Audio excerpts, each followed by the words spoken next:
everyone, my name is Jane Huffman and I was one of the participants on the 2013 Newberry seminar program. I'm an English and theater arts double major here at Kalamazoo College, and today I'd like to share with you 10 things that I wish I had known before attending the Newberry seminar program and 10 things that you should know. Number 1. Definitely familiarize yourself with the holdings at the Newberry Library before you get there. I know that a lot of the application questions sort of touch on that subject, but I think that even after you apply, it's extremely beneficial to keep exploring the collections. All of it's available online, and the more that you know about the Newberry Library, the easier it's going to be to determine what you want to write your research project about. Honestly, in my experience, there was not a ton of time after I arrived in Chicago to sort of float in that not knowing space, the sort of I'll figure it out eventually space. I think that if you can sort of determine what subject area or what collection you want to work primarily in, your life will be made so much easier once you actually start the research project. And that's not to say that you have to have some sort of definitive thesis determined by the time that you arrive. In fact, I think it's really important to let that thesis sort of develop as you do your research. But I think that if you get to the library knowing only that you want to study something in the 20th century or something in the 19th century or something about Russian history, you have literally hundreds of thousands of materials at your disposal. So I think as soon as you can possibly sort of start filtering and start sort of honing down one specific topic, the easier your life will be and the more progress you can make at the very beginning. Number 2, set reasonable expectations, both for yourself and for the program.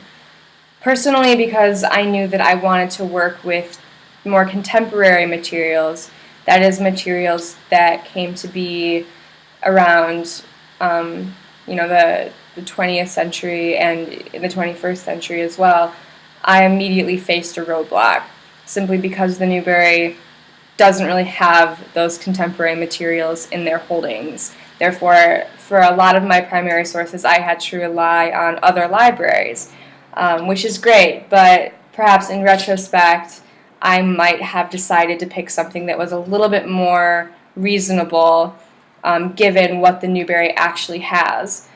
Also, as far as personal expectations go, I think that it's really important to sort of allow your paper to be as long and as in-depth as it wants to be.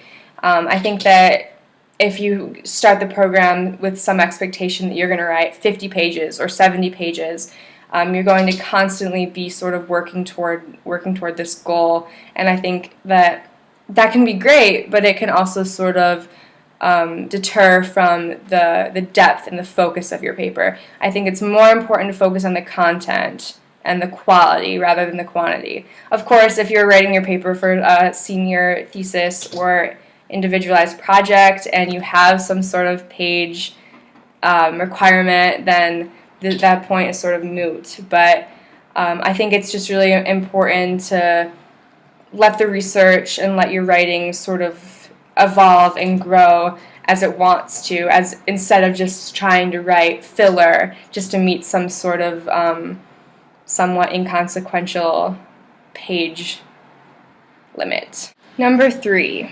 This one has to do with the technological aptitude at the Newberry. Lower your expectations and sort of come in with a commitment to being flexible is a good way to put it. I found that when I was there, the Wi-Fi was extremely unreliable. We had one printer to share among all of us, and we couldn't double-side print. We couldn't print in color.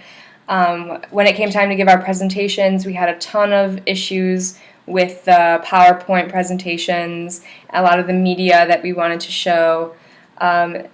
Definitely make Starbucks or another Wi-Fi hotspot your best friend.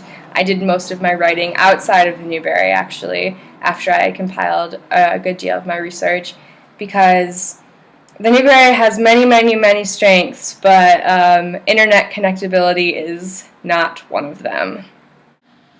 Number 4, expect to spend more money than you think you're going to on groceries, on anything. The Gold Coast is expensive. Number 5, use the resources that you have at your home campus. This is actually something that I wish I had done more. I wish I had been in better communication with my advisors and my professors at home, because finally, when I did reach out to them a couple of weeks before my paper was due, I realized they had just an extreme amount of great advice for me, and at that point there wasn't a ton of time for me to implement it. Especially if you're writing a paper that has to do with your major or your discipline, there are so many people at your home campus who are probably excited and willing to offer their advice. Number 6, you know that grocery store like 3 blocks away from the apartment building? You can buy a pound of guacamole there for $3. Number 7, something I realized right off the bat was that the kind of students that attend this program are all just like ferociously academic, somewhat competitive, most of the time sort of big personalities. I think that a way that I've heard it described is students who feel like big fish in a little pond back at their small liberal arts campuses.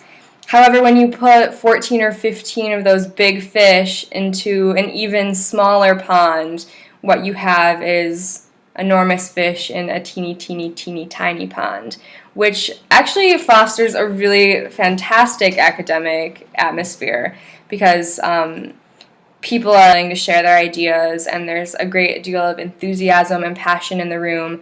But there also tended to be moments when it was sort of hard to get a word in edgewise, because so many people were so eager to comment and share their ideas sort of in our classroom environment.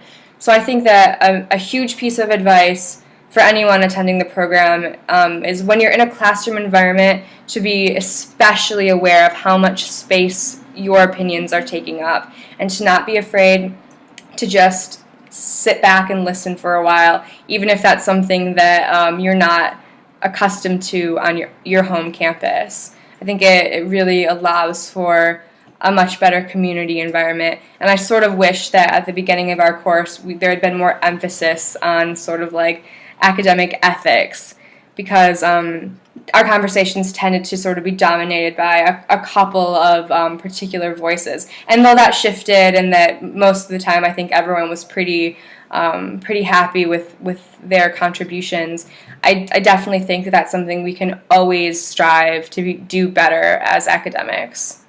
Number 8, don't be afraid to cut out enormous portions of your writing, even if it's work that you're proud of.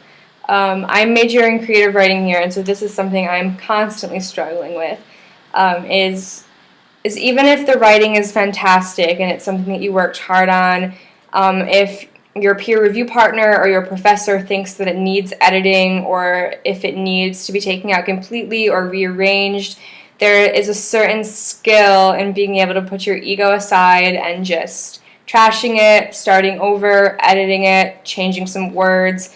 In the long run, it hurts a little bit, but it truly does make your work stronger.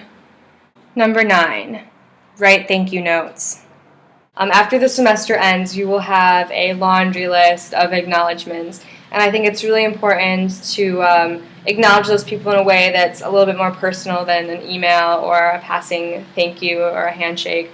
I think at our age, as college students, it's really important to sort of express that gratitude and that compassion. I think it's really something you can do to you can use these people that you meet at the Newberry as references in the future, and that you sort of have a relationship with them beyond just the couple of months that you spend at the Newberry.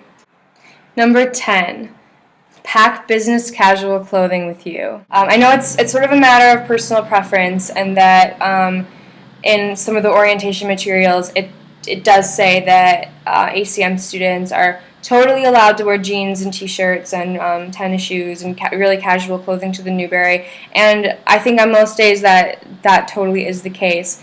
However, personally, I found myself wanting to dress a little bit nicer every day when I was attending the library, because all the fellows and staffers that work there are dressed in very business casual attire almost every single day.